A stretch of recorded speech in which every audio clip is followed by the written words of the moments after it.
Halo, selamat malam. Kita tunggu dulu ya. Ini iseng aja nih. Saya mau iseng-iseng ngebahas yang ringan-ringan. Kebaca nggak? Oke. Baca ya. Kasih. Nah, gini. Nggak kebalik ya.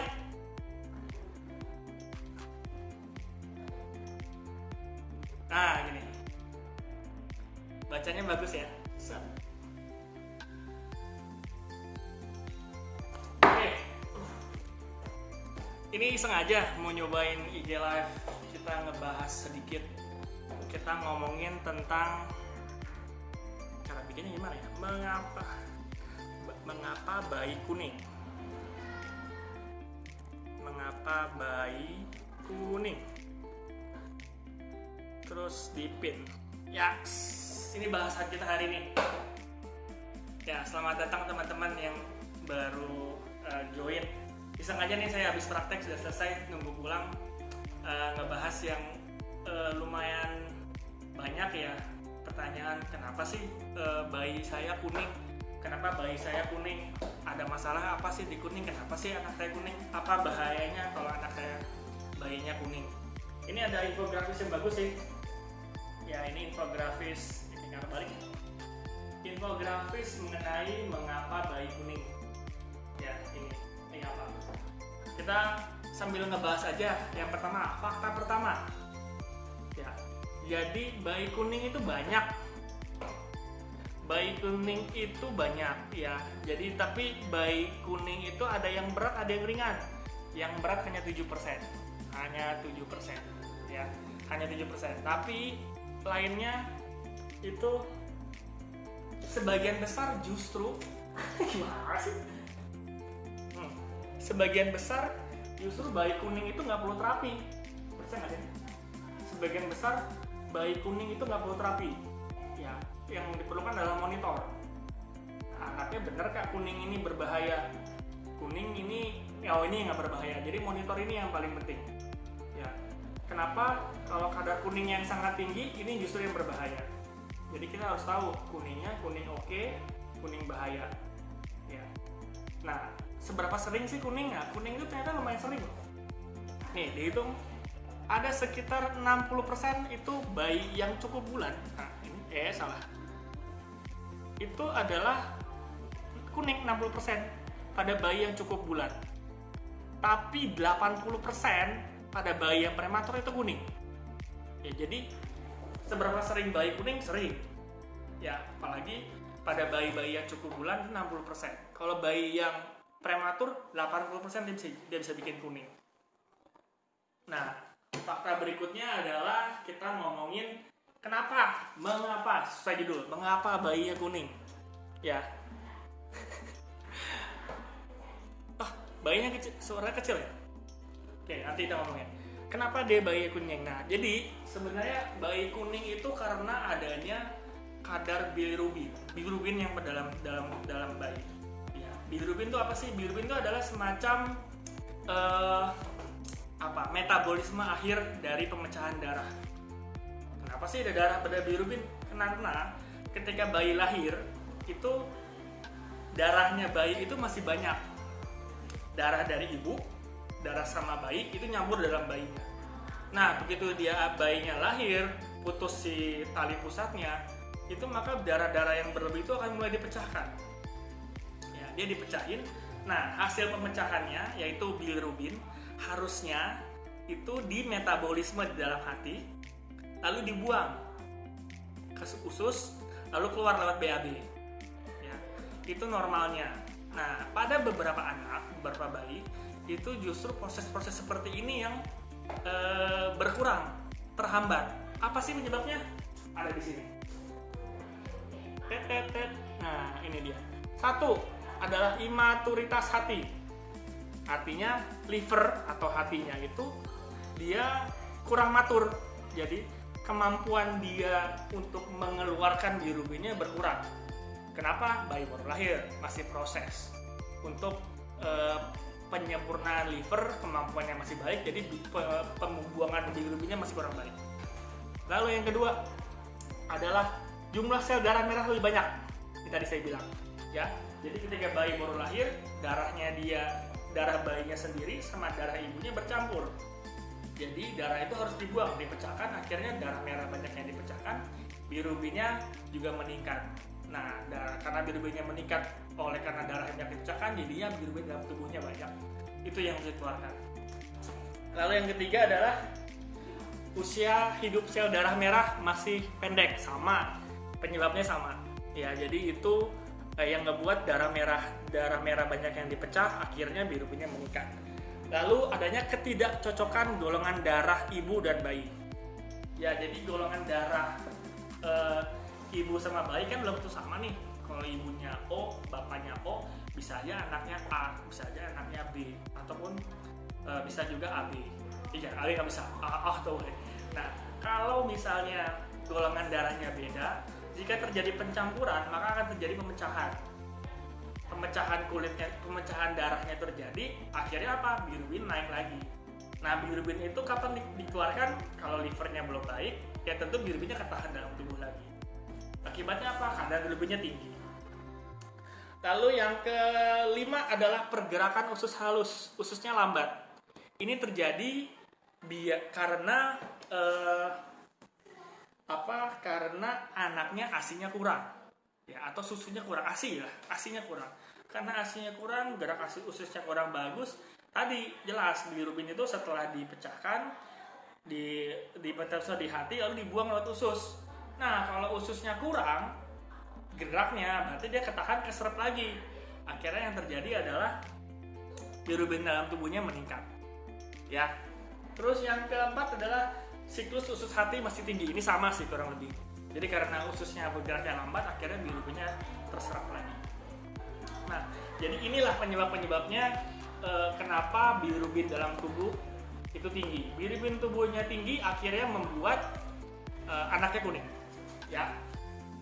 Terus bagaimana sih antisipasinya? Biasanya kalau datang ke saya kuning, dok anak saya kuning, padahal saya jemur loh tiap hari. Saya jemur bolak-balik kayak ikan pindang. Ada gunanya? Saya nggak yakin. Ya, jadi kita tulis di sini antisipasi. Ya.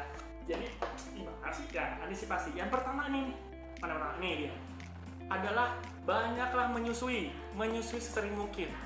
Kenapa menyusui sering mungkin? Karena adalah tadi permasalahan adalah pergerakan usus. Kalau di ASI-nya sedikit, maka pergerakannya lambat. Kalau ASI-nya banyak, ususnya banyak bergerak, bilirubinnya banyak yang kebuang, akhirnya bilirubin cepat turun. Itu yang pertama. Yang kedua adalah terapi sinar bila indikasi.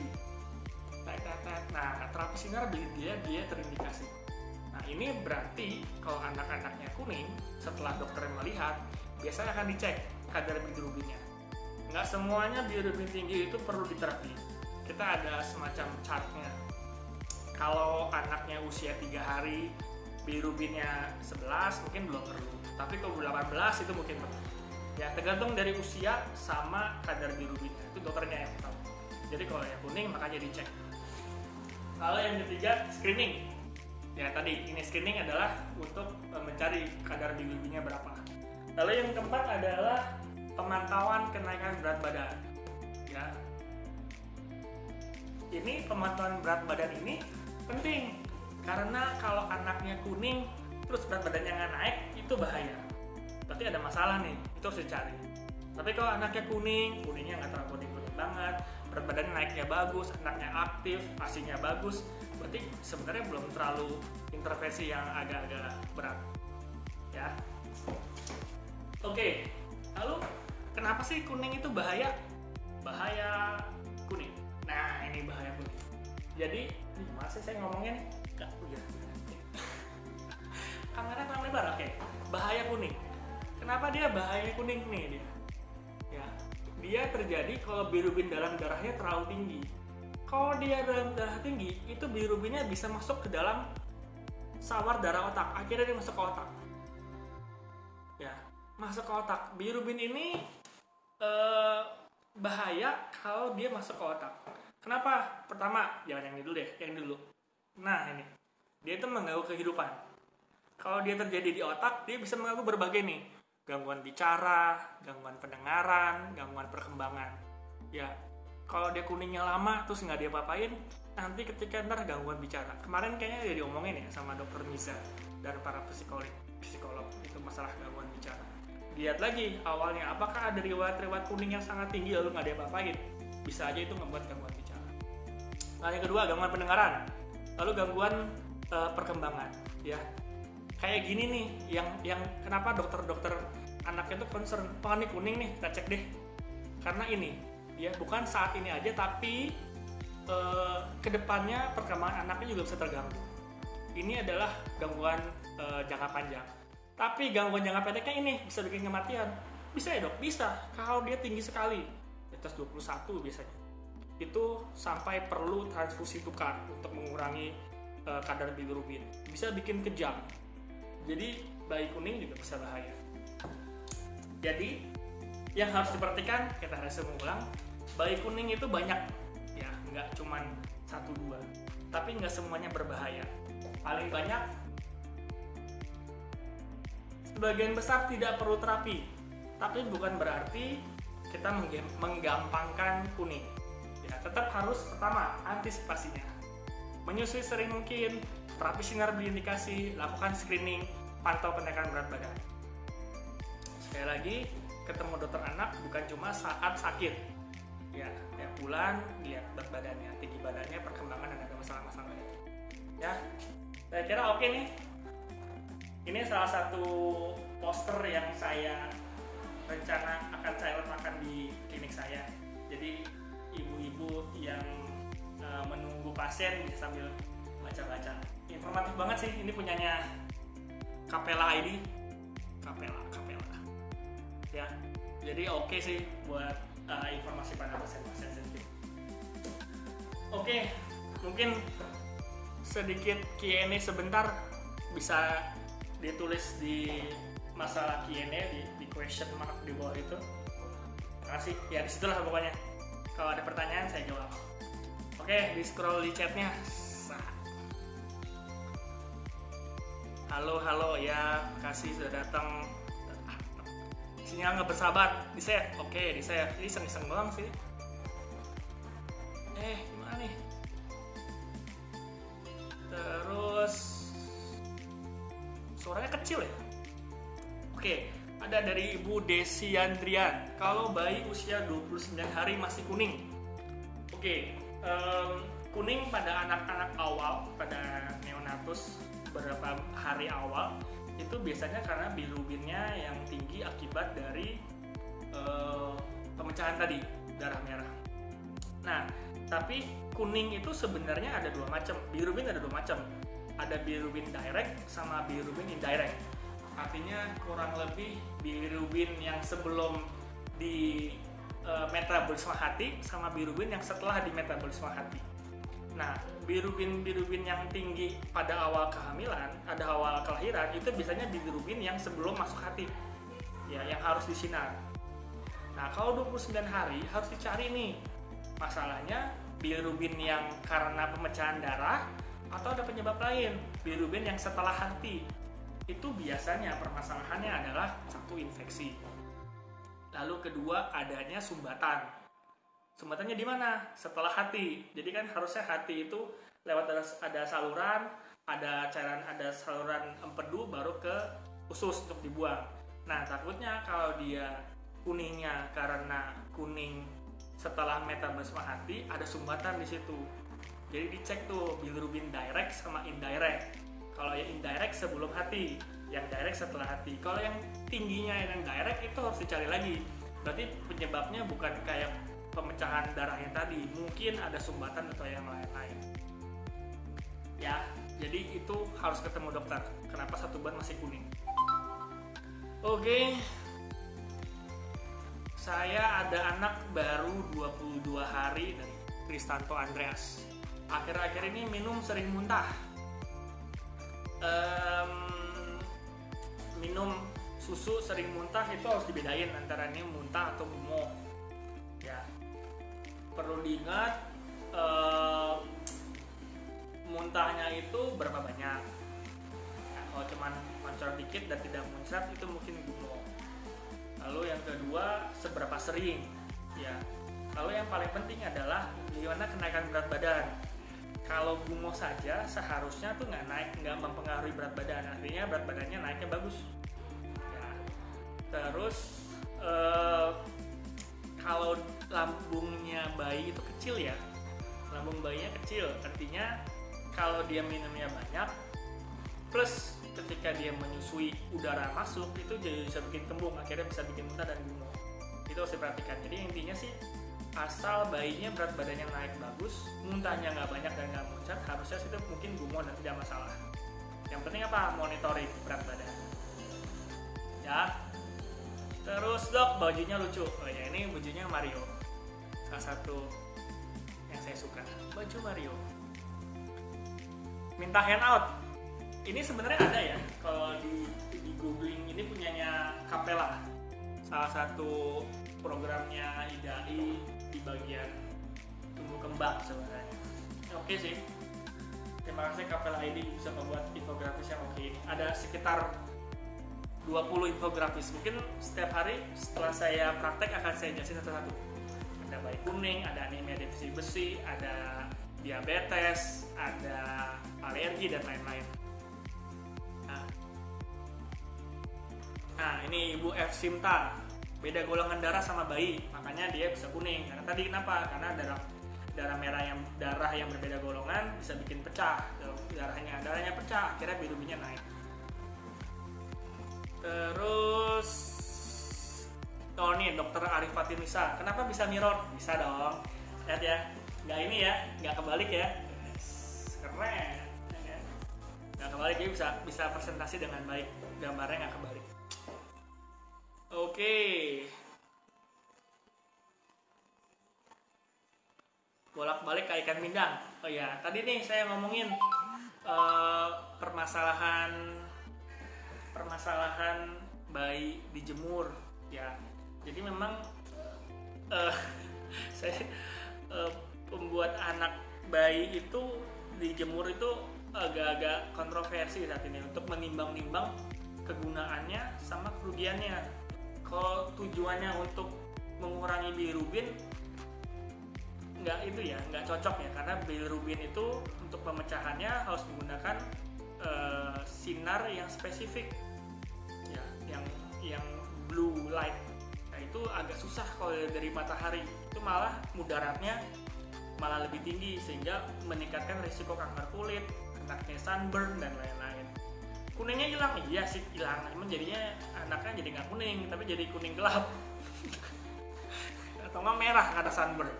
Siap ya. Dok, ada target bilirubin nggak dok nih dari Dr. Furiski? Ada target bilirubin nggak dok kalau terdiagnosis ikterik?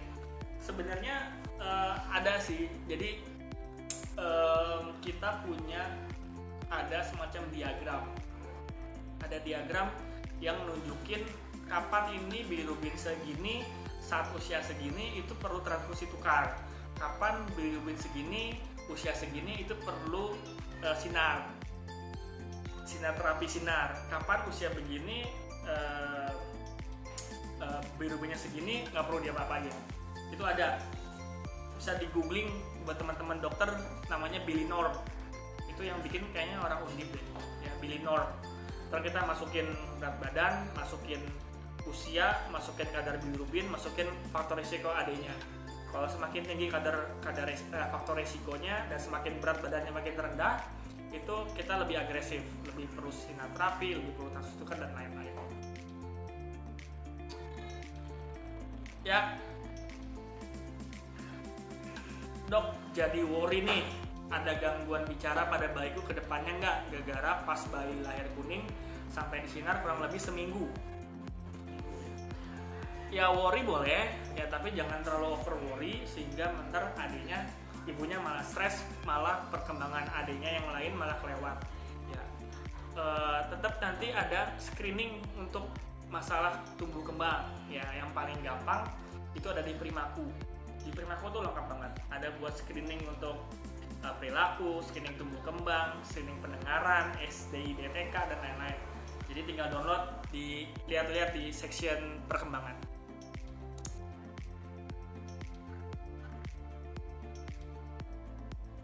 Belazen. Jadi perlu nggak nih dijemur pagi-pagi? Ini masih kontroversi ya, yang misalnya iya atau enggak. Kalau saya sih lebih mudaratnya lebih banyak mudaratnya daripada manfaatnya. Ya, kalau di AAP itu American Association Pediatrics itu justru anak di bawah 6 bulan, tidaknya juga anak di bawah 6 bulan itu nggak direkomendasikan untuk mendapatkan sinar matahari langsung. Ya, justru harus pakai tabir surya karena UVA-nya terlalu tinggi. Ya, jadi mudaratnya menurut saya sih lebih tinggi dibanding manfaatnya. Nah, kalau pas jemur bolak-balik biar nggak kosong, tunggu sampai kuning kemasan lalu ditiriskan. Jadi kita ngomongin apa nih? Ya, udahlah itu aja. Saya cuma iseng-iseng aja. Jam berapa sekarang? Sudah jam 9. Jam 8 WIB ya. Ini jam 9 WIT. Ya, udah selesai jam praktek saya. Ini iseng aja buat ngetes, kita ngomongin tentang bayi kuning. Ya, infografisnya oke. Nanti kalau ada pertanyaan-pertanyaan nantilah pas Q&A ya. Terus nanti paling IG live berikutnya hari Minggu ya, hari Minggu rencananya mau IG live ngomongin tentang antibiotik. Ada kan juga saya bikin ada gambarnya juga antibiotik, ngomongin tentang antibiotik yang irasional bareng sama Mbak Nelly dari bagian dari Kemenkes Farmasi yang ngomongin tentang yang lebih concern tentang penyalahgunaan antibiotik. Bakal seru sih kita ngomongin santai aja ngomongin tentang antibiotik. Ya, oke, saatnya saya pulang sudah jam 9 WITA. Terima kasih banyak. Dadah, assalamualaikum. Kayaknya gimana?